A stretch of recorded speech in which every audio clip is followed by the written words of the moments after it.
Assalamualaikum warahmatullahi.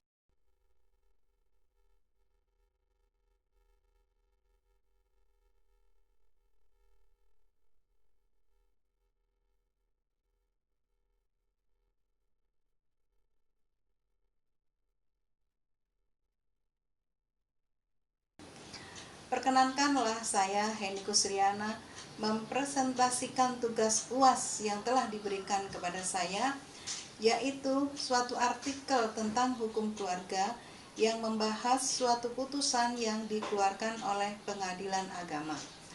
Pada kesempatan ini saya akan menyampaikan suatu artikel yang berjudul Analisis Penetapan Ahli Waris Perspektif Gender dan Perspektif Kompilasi Hukum Islam, dalam kurung Studi Salinan Penetapan Ahli Waris nomor 0002-P/2018-PA.MT. dalam kurung. Selamat mengikuti. Abstrak. Analisis penetapan ahli waris perspektif gender dan kompilasi hukum Islam dalam kurung studi salinan penetapan ahli waris nomor 0002-P/2018-PA.MT dalam kurung. Dalam hukum Islam, waris merupakan ketentuan syara yang diatur secara jelas dan terarah, baik tentang orang yang berhak menerima bagian-bagiannya dan cara membaginya. Berbagai argumen apologi seringkali dikemukakan baik dari sudut pandang sejarah maupun argumen logis yang berkenan dengan kedudukan laki-laki dan perempuan dalam sebuah rumah tangga. Masalah kewarisan berhubungan erat dengan sistem kekeluargaan yang dianut. Sejak 10 tahun terakhir, kata gender telah menyebar luas di lingkungan masyarakat kita. Begitu juga masalah waris dalam perspektif gender. Kata kunci: waris, gender, KHI. Pendahuluan. 1. Latar belakang. Hukum waris merupakan hukum yang mengatur tentang peralihan harta kekayaan yang ditinggalkan oleh seseorang yang meninggal dunia. Pada asasnya hanya hak-hak dan kewajiban-kewajiban dalam lapangan hukum kekayaan atau harta benda yang diwarisi, yang mana telah dijelaskan di dalam Al-Quran, Quran Surat An-Nisa ayat 7 tentang kewarisan, yang artinya bagi orang laki-laki ada hak bagian dari harta peninggalan ibu bapak dan kerabatnya, dan bagi orang wanita ada hak bagian pula dari harta peninggalan ibu bapak dan kerabatnya, baik sedikit atau banyak menurut bagian yang telah ditetapkan.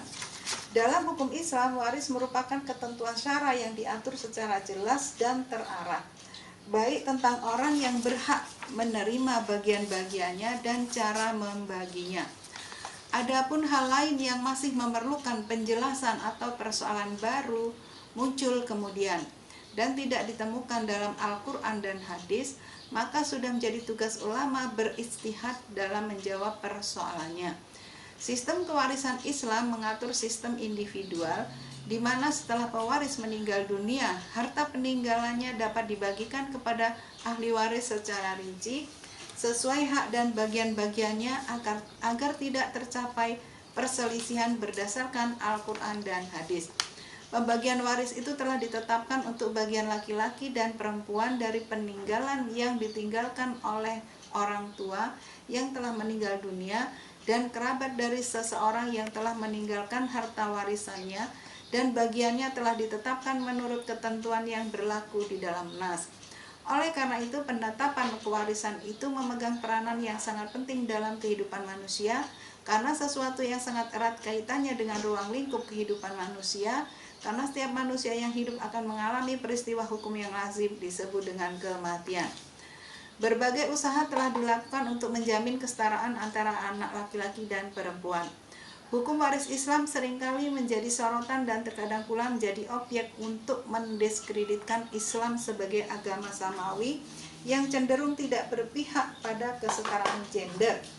Adanya perimbangan hak waris antara anak laki-laki dan anak laki-laki yang mempunyai 2 kali dari anak perempuan dalam kurung 2:1 menjadi bukti tak terbantahkan, seolah-olah Islam tidak mempersamakan hak perempuan dan laki-laki. Berbagai argumen apologi seringkali dikemukakan baik dari sudut pandang sejarah maupun argumen logis yang berkenaan dengan kedudukan laki-laki dan perempuan dalam sebuah rumah tangga. Dalam tujuan historis, pemberian hak waris kepada anak perempuan merupakan perubahan fenomenal bagi masyarakat Arab saat itu. Ketika turun ayat waris surat An-Nisa ayat dalam kurung 4 ayat 11, muncullah berbagai protes dari kalangan sahabat. Sikap para sahabat tidak berhubungan dengan porsi 2:1, tetapi lebih dari itu. Para sahabat mempertanyakan ayat di atas karena dianggap janggal dengan memberikan hak waris kepada perempuan. Hal ini menunjukkan bahwa pada saat turunnya ayat waris, tradisi yang dominan saat itu adalah anak perempuan serta anak kecil tidak mempunyai hak waris. Oleh karenanya, ketentuan hak waris bagi perempuan merupakan perubahan yang cukup radikal bagi masyarakat Arab. Alasan historis yang dikemukakan di atas terkesan temporal, bahkan mungkin sudah tidak relevan lagi jika alasan tersebut dikemukakan saat ini, manakala KUH Perdata maupun negara-negara barat lain memberikan hak yang sama kepada laki-laki dan perempuan. Dalam kajian fikih, terdapat beberapa alasan lain yang dikemukakan berkenaan dengan adanya perbedaan antara hak waris laki-laki dan perempuan. Alasan tersebut berhubungan dengan kedudukan laki-laki sebagai kepala rumah tangga yang mempunyai 1. Kewajiban pemberian mahar kepada laki-laki yang harus diberikan kepada istri setelah akad nikah. 2. Kewajiban jaminan nafkah yang harus dipenuhi oleh seorang suami untuk kelangsungan istri dan anak-anak. Di sisi lain, perempuan atau istri mempunyai hak untuk menerima mahar yang diberikan oleh suami dan istri, mempunyai kewajiban tinggal di rumah dan menikmati apa yang diberikan oleh suaminya. Sejak 10 tahun terakhir, kata gender telah menyebar luas di lingkungan masyarakat kita dan hal ini telah memasuki di perbendaharaan di setiap diskusi dan tulisan sekitar perubahan sosial dan era pembangunan dunia ketiga. Begitu juga dengan Indonesia, hampir setiap pengembangan masyarakat maupun pembangunan di kalangan organisasi non-pemerintah membahas mengenai masalah gender. Berdasarkan besarnya hak yang akan diterima oleh para ahli waris, maka ahli waris dalam hukum waris Islam dibagi ke dalam 3 golongan, yaitu sebagai berikut. A. Ashabul furud, yaitu golongan ahli waris yang bagian haknya tertentu, yaitu 2/3, 1/2, 1/3, 1/4, 1/6, atau 1/8. B. Asobah, yaitu golongan ahli waris yang bagian haknya tidak tertentu tetapi mendapatkan usubah atau sisa dari ashabul furud atau mendapatkan semuanya jika tidak ada ashabul furud. Ashabul bil khair, yaitu kerabat perempuan yang memerlukan orang lain untuk menjadi asobah dan untuk bersama-sama menerima usubah, yaitu anak perempuan yang mewaris bersama dengan anak laki-laki, cucu perempuan yang mewaris bersama cucu laki-laki, dan saudara perempuan sekandung sebapak yang mewaris bersama-sama dengan saudara laki-laki sekandung sebapak. Ashabul mal khair, yaitu adalah kerabat perempuan yang memerlukan orang lain untuk menjadi asobah, tetapi orang lain tersebut tidak berserikat dalam menerima usubah, yaitu saudara perempuan sekandung dan saudara perempuan sebapak yang mewaris bersama anak perempuan atau cucu perempuan.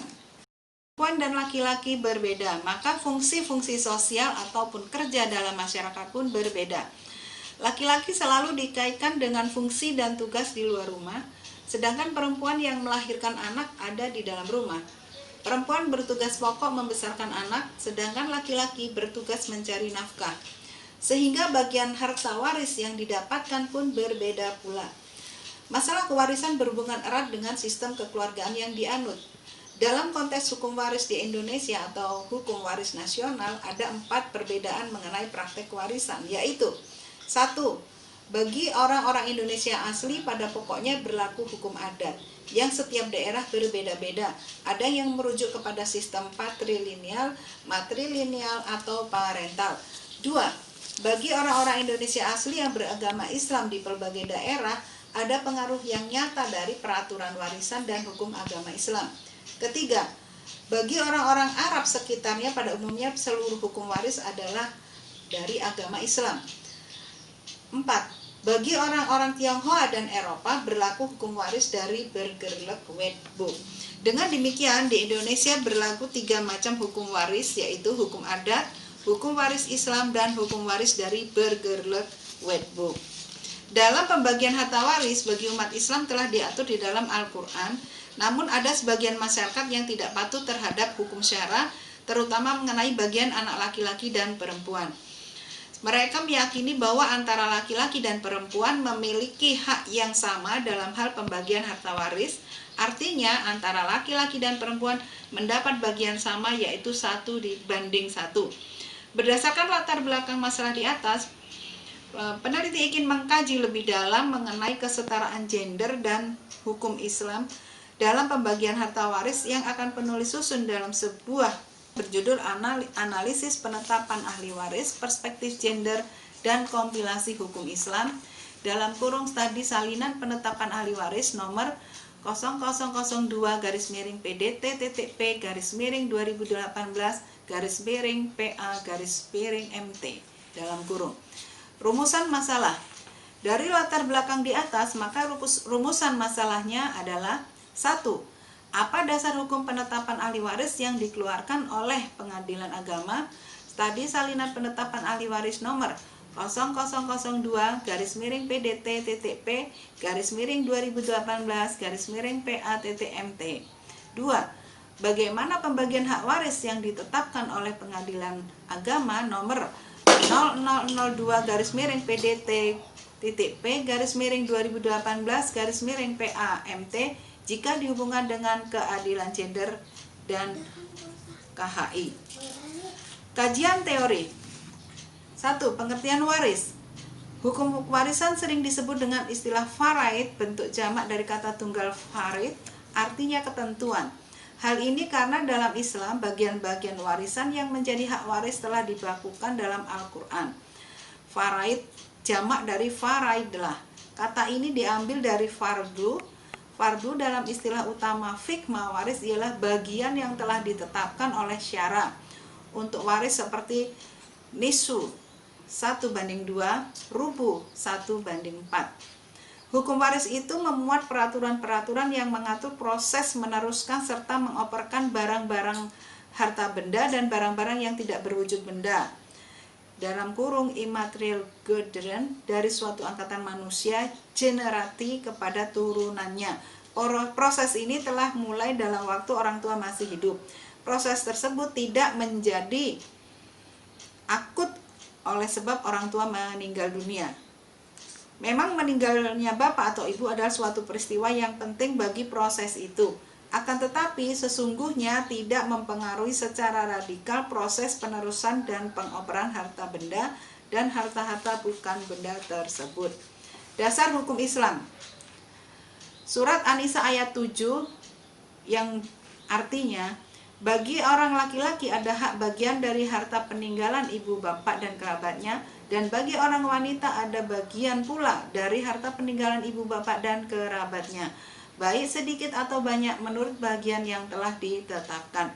Dari ayat di atas terdapat beberapa kesimpulan yang dapat kita ketahui, yaitu laki-laki maupun perempuan mempunyai hak yang sama dalam soal kewarisan, yaitu sama-sama memperoleh harta peninggalan orang tua dan kerabatnya. Perbedaan gender bukan merupakan penghalang bagi seseorang untuk mendapatkan warisan. Baik laki-laki maupun perempuan sudah ditentukan bagiannya sendiri-sendiri oleh Allah Subhanahu wa Ta'ala. Syarat dan rukun pembagian waris. Syarat pembagian waris. 1. Meninggal dunianya pewaris dunia takdir menurut dugaan. Lebih lanjut mengenai pengertian mati hakiki, hukmi, dan takdiri adalah sebagai berikut. A. Mati hakiki, mati hukmi, mati takdiri. Rukun pembagian waris. Adapun beberapa rukun pembagian waris yaitu 1. Ada pewaris, 2. Ada harta warisan, dan 3. Ada ahli waris. Sebab-sebab menerima warisan. Apabila dianalisis ketentuan hukum waris Islam, sebab seseorang itu mendapat warisan dari si mayit dapat diklasifikasikan sebagai berikut. A. Hubungan perkawinan. B. Hubungan kekerabatan. C. Hubungan memerdekakan budak. Dan D. Hubungan agama dalam kurung sesama Islam. Penggolongan ahli waris dan bagiannya masing-masing. Berdasarkan sebab-sebab menerima warisan, maka ahli waris dapat dalam hukum Islam dibagi menjadi dua, yaitu 1. Ahli waris nasabiah, yaitu ahli waris yang mendapat warisan karena adanya hubungan darah. 2. Ahli waris sababiah, yaitu hubungan warisan yang timbul karena suatu sebab tertentu, yaitu perkawinan yang sah, memerdekakan hamba sahaya. Halangan menerima warisan. Mahram atau yang diharamkan atau dalam garis miring mamnu yang dilarang, yaitu pembunuhan, berbeda agama, perbudakan. Artikel tentang hukum keluarga yang telah saya presentasikan.